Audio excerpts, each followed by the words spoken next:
ये हमसे क्या हो गया कान्हा? हमने अपने ही कुल का नाश कर दिया। नहीं दाऊ, मनुष्य का विनाश उसके पाप कर्मों से होता है। यही नियति है। और यादवों ने अपनी नियति स्वयं चुनी। जब जब मनुष्य अपने भीतर मद, दांभ और क्रोध को जगाएगा, तब तब वो ऐसे ही भूमि पर सो जाएगा।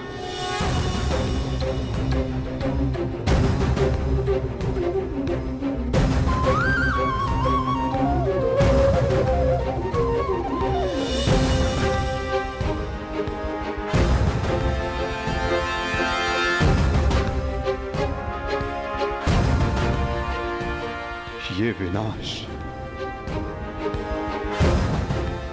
संसार के लिए एक उदाहरण होगा कि मद से उपजित क्रोध सदैव अपना और अपनों का सर्वनाश करता है। दाऊ, माता गांधारी का श्राप और यादवों के पाप ने दोनों ने मिलकर सब समाप्त कर दिया दाऊ। किंतु इन सब का अर्थ क्या है कान्हा?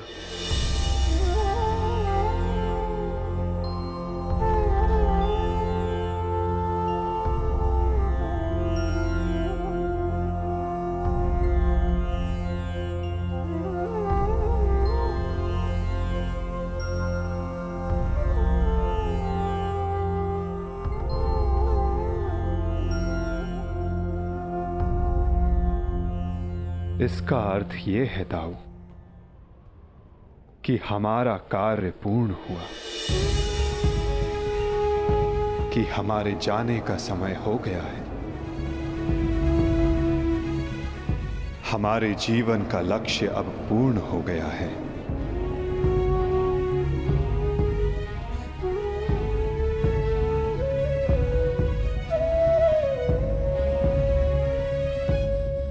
जब अंत आ रहा है तो प्रारंभ से हो। प्रारंभ से ही मैं श्री हरि का सेवक रहा हूं, तो अंत भी उनके चरणों में ही हो।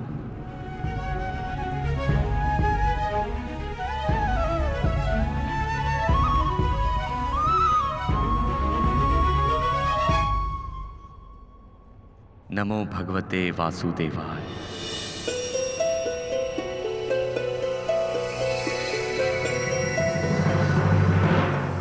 आ रहा है तो प्रारंभ से हो। प्रारंभ से ही मैं श्री हरि का सेवक रहा हूं, तो अंत भी उनके चरणों में ही हो।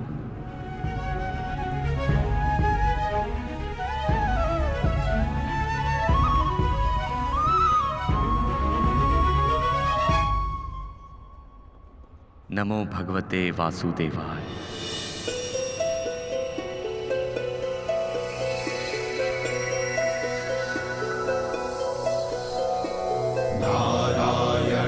नमस्कृत्य नरं चैव नरोत्तमं देवीं सरस्वतीं व्यासं ततो जयम् उदीरयेत्।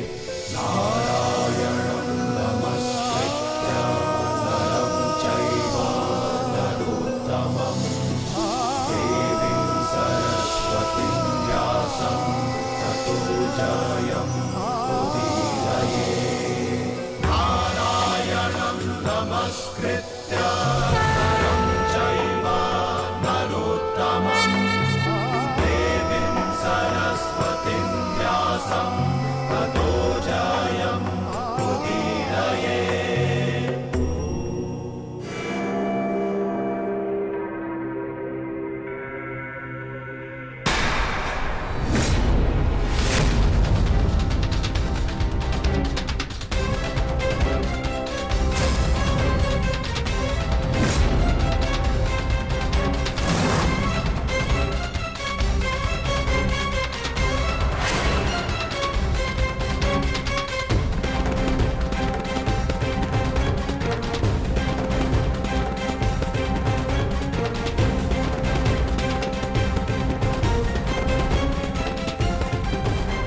हे ईश्वर, ये कैसा नरसंहार है?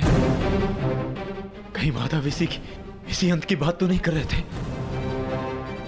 परंतु माधव है कहां? माधव कहां है आप?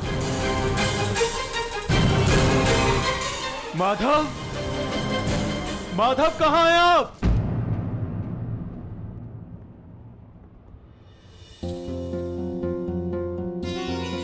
ये तो माधव के चरण चिन्ह है।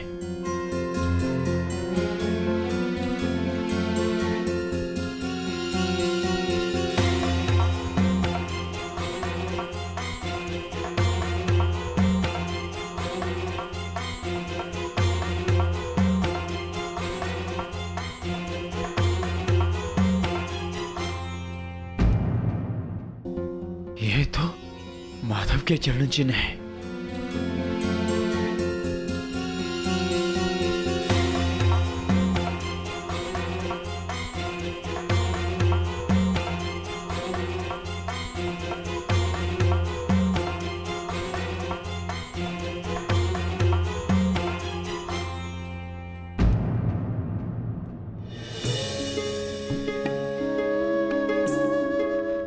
माधव,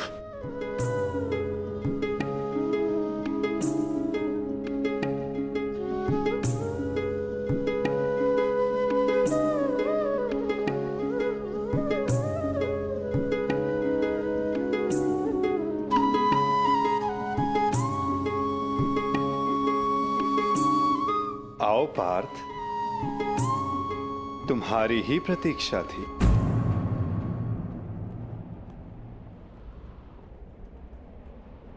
तुम्हें आना ही था, क्योंकि मेरे जाने का समय हो गया है।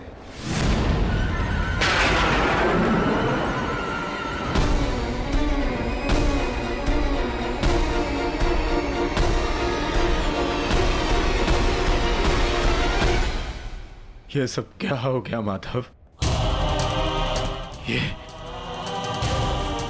ये विनाश कैसा? हर प्राणी के जीवन का एक कारण होता है, एक लक्ष्य होता है पार्थ, और उस लक्ष्य के पूर्ण हो जाने के पश्चात उसका सृष्टि में रहना संतुलन बिगाड़ता है। कुरुक्षेत्र के युद्ध में जो शक्ति शेष रह गई थी, वो संतुलन बिगाड़ रही थी पार्थ।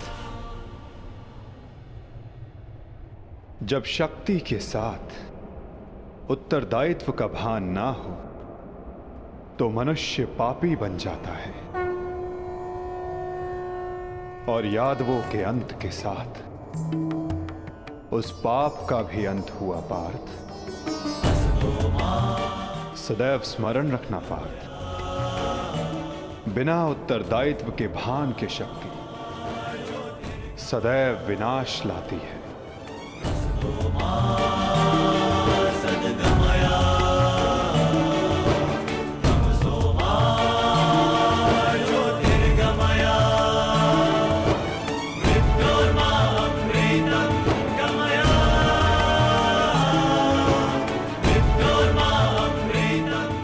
मेरे लिए क्या आदेश है माधव?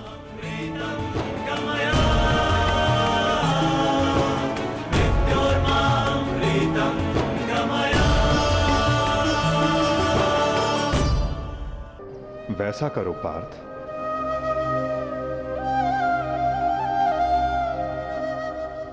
अभी किसी और से मिलने का समय है।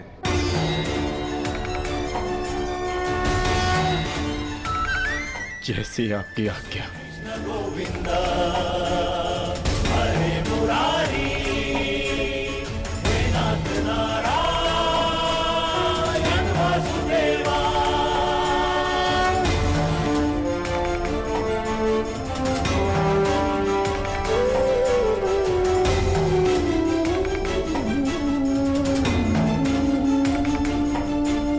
श्री कृष्ण गोविंद हरे मुरारी, हे नाथ नारायण वासुदेवा।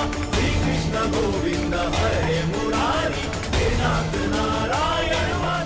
प्रणिपात।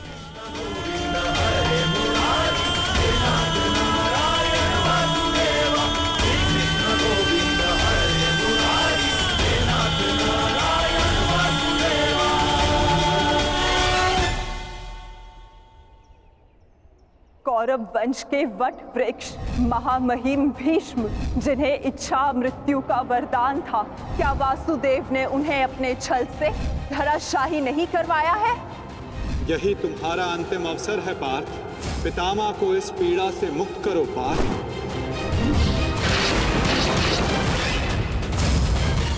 वासुदेव ने द्रोण पुत्र अश्वत्थामा की मृत्यु का छल रचकर आचार्य द्रोण का वध नहीं करवाया है? क्या मेरे पुत्र दुर्योधन की रक्षा कर रहे उसके मित्र कर्ण को छल से नहीं मरवाया है वासुदेव ने? अंगराज को युद्ध का आवाहन दो पार्थ। यदि अंगराज के हाथों में विजय धनुष आ गया तो तुम कुछ नहीं कर पाओगे पार्थ। बाण संधान करो पार्थ। पुत्र दुर्योधन पर युद्ध के नियमों के विरुद्ध जाकर प्रहार किया गया, क्या वो वासुदेव का छल नहीं था?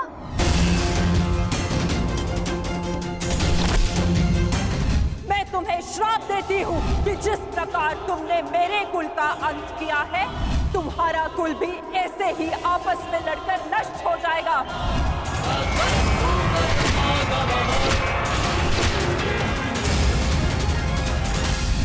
एक बहुत ही बुद्धिमान ज्ञानी पुरुष ने मुझसे कहा था कि मनुष्य अपने प्रत्येक चयन का परिणाम स्वयं भुगतता है।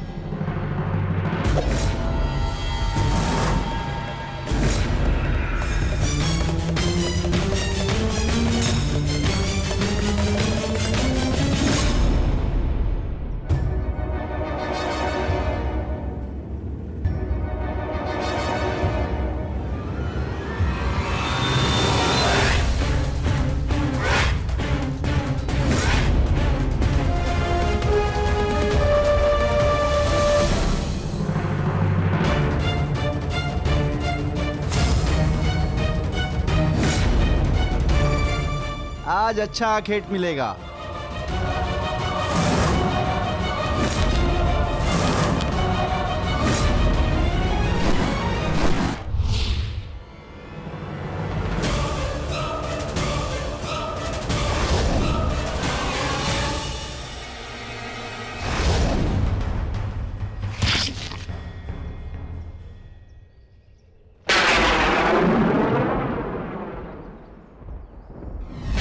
ये बाण मेरा चरण भेद नहीं पाया, परंतु अब से मेरे शरीर का ये भाग सबसे दुर्बल होगा और अब कोई भी बाण मेरे इस स्मरण स्थल को भेद पाएगा और यही मेरे इस देह को त्यागने का कारण बनेगा।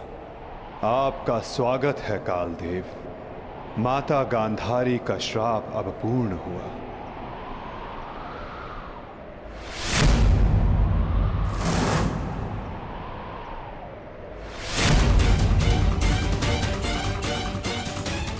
श्री कृष्ण, ये कैसा अनर्थ हो गया मुझसे? प्रभु, प्रभु मुझे माफ कर दो प्रभु, मुझसे बहुत बड़ी भूल हो गई। मुझे लगा कि यहाँ कोई हिरण है, परंतु। तुम विलाप ना करो व्याध, तुमने कुछ भी अनुचित नहीं किया। जो कुछ भी होता है सब में मैं स्वयं सम्मिलित होता हूं। कर्म के चक्र को कोई नहीं टाल सकता। त्रेता युग में मैंने जब श्री राम का अवतार लिया था, तब उस युग में तुम वीर वानर वाली के नाम से प्रसिद्ध थे और उस युग में मैंने बाण चलाकर तुम्हारा वध किया था और उस कारण हेतु आज तुम्हारा बाण मुझे आकर लगा है। मेरे जीवन का उद्देश्य धर्म स्थापना था और अब जब धर्म की नींव रखी जा चुकी है तो मेरी उपस्थिति इस धरती का संतुलन बिगाड़ देगी। हर मनुष्य इस धरती पर एक उद्देश्य लेकर आता है और उस उद्देश्य को पूर्ण करना उसका कर्तव्य होता है। मैंने अपने जीवन का उद्देश्य पूर्ण किया और आज तुमने अपना कर्तव्य पूर्ण किया व्याध, तदात्मानं सृजाम्यहम् किंतु जब जब धरा पर अधर्म और अन्याय बढ़ेगा, मैं तब तब लौटकर पुनः आऊंगा। मैं जा रहा हूं, किंतु मेरी सीख गीता का ज्ञान बनकर समस्त संसार में शेष रहेगी। वो बालकों की चंचलता में होगी, इस संसार के कण कण में होगी। रूप बदलेगा, किंतु मैं सदैव रहूंगा। शरीर का अंत होता है, किंतु जो अमर रहता है वो है सीख।